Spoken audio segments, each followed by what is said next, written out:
Hello, Ryan here, aka Mac, and welcome. In this video, we go through the roadmap from week to week, letting you know exactly what has changed where. As always, a huge thank you to all of my patrons and channel members. It is because of these guys that I get to do these sort of videos, so if you do enjoy my content and would like to help make it even better, from as little as $1 a month, it is all very much appreciated. Follow the link in the description below. So let's get straight into it. For 3.9 and locations, the Klesher automated prisons are at 83% complete.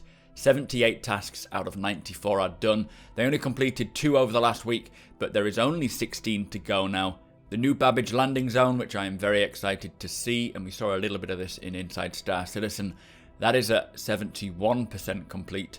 259 tasks out of 367 are done, with them completing 33 over the week. 20 more were added though. Still 108 remain, but they've got a good amount of time to get that done. All the moons now of Microtech, so Clio, Euterpe and Calliope, they are all finished and in polishing phase. We know they are locked into the build now, which is great news. Same goes for AI. The 3D navigation collision avoidance for ship AI and the 3D planetside pathfinding are both in polishing as well, so they are locked into the build. Going to be interesting to see how much this will actually affect the game, if we're going to see AI ships coming and taking off and landing at landing zones. We've seen something about ships containing cargo that can be destroyed and stolen. That would be interesting, being able to chase them down maybe. I wonder if that'll be a thing in 3.9. For gameplay, the prison missions are at 84% complete. 84 tasks out of 100 are done. 4 were completed, another 4 were added.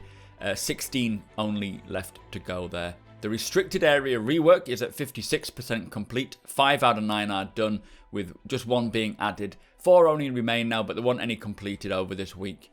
And that leaves player interaction system improvements and the player status system version 1 now, both in polishing. So again, they are now locked into the build and coming with 3.9, which is great news. Only really awaiting prison missions and restricted areas for the gameplay section. For ships, the Asperia Prowler is only at 29% complete. 20 tasks out of 70 are done, so 50 still remain. I believe still that this is going to be pushed to a 3.9 point X build, be it 0.1, 0.2. I don't feel like it's going to come with 3.9. Still no movement on the M50 either, although it did say in the monthly report that progress has been made. So I'm still a bit skeptical whether that will be ready for release. Again, maybe in an interim patch, like we see with a lot of the ships at the moment. Not too fussed, as long as it comes in the 3.9 build, it should be good. Anyway, for core tech, weather locomotion is also finished and in polishing, so excellent to see that. Now, there was one slip from 3.9 to 4.0, and it is the lore system version 2 surrender. A bit of a bummer that we can't sort of give up if we're being targeted, but personally, I don't think it would make too much of a difference. I don't think people are really going to surrender when death still carries no actual weight. I expect most people will just fight to the death for the sake anyway, because they're not going to lose anything when they die. But as I say, that is now in 4.0. Talking of 4.0, with the characters, Lisa Gibbs is at 67% complete. 16 out of 24 tasks are done. 8 remain. She is a mission giver, along with, I believe, her husband, Devin Batista, at 68%. 17 tasks out of 25 are done with him. Again, 8 still remain. Those 2, I believe, are on Horizon. I don't think they're anything to do with Microtech. Whereas Eddie Parr, who is the Microtech mission giver, is at 78% complete. 39 out of 50 tasks are done, so only 11 remain there. It's a shame that they can't bring that in maybe in an interim patch as well, because it does look like it's close to being finished. But yeah, he's going to be found at Microtech somewhere. For gameplay, the ship HUD rework has begun work now. That is at 33% complete. 1 out of 3 tasks are done, so 2 remaining there.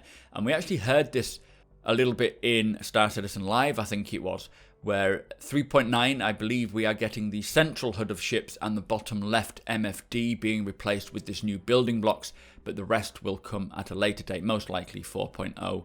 Be interesting to see if it's kind of noticeable difference, and if they will look out of place next to the old tech.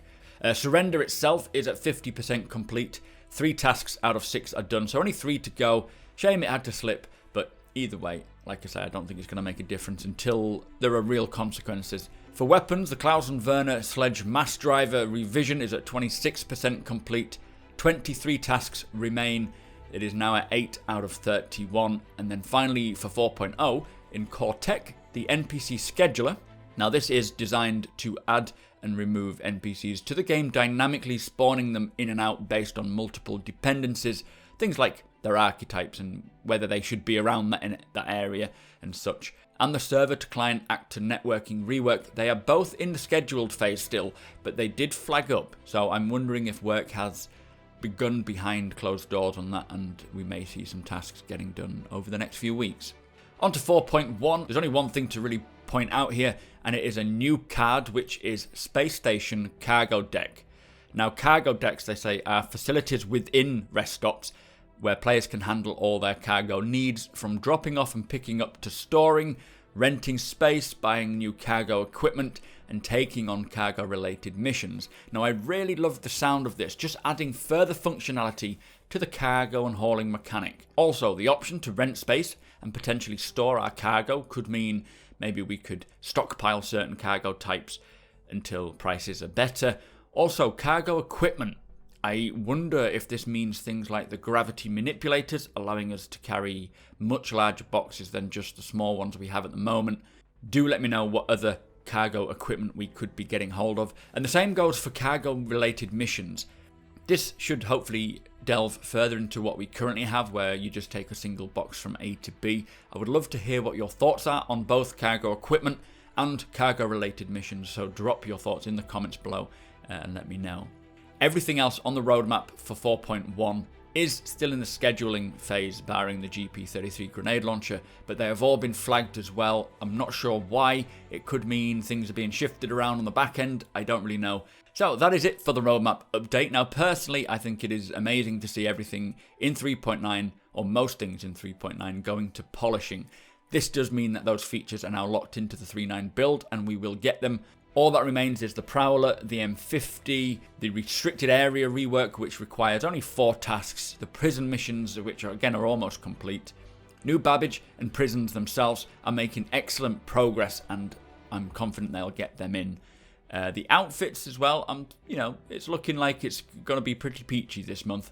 And on that note, I'm confident that CIG have a few other features tucked up their sleeves, which they're not letting on. But we will see as soon as we start getting the patch into our hands. On that note, I would expect an Evocati build to hit the PTU in the next couple of weeks, hopefully sometime next week, if not shortly in the week after, and then it'll be all about the leaks and on to Wave 1. This is kind of the calm before the 3.9 storm, so be sure to get set and ready. Obviously, I will be covering all the news and features and the leaks here on my channel, so be sure to hit that subscribe button and tick the notification bell so you do not miss out when my videos go live. If you can do me a massive favour and hit that like button as well, it is all very much appreciated. And come and join me over on twitch.tv/supermacbrothers. Thank you again to my patrons and channel members. Thank you for watching, and I'll see you next time.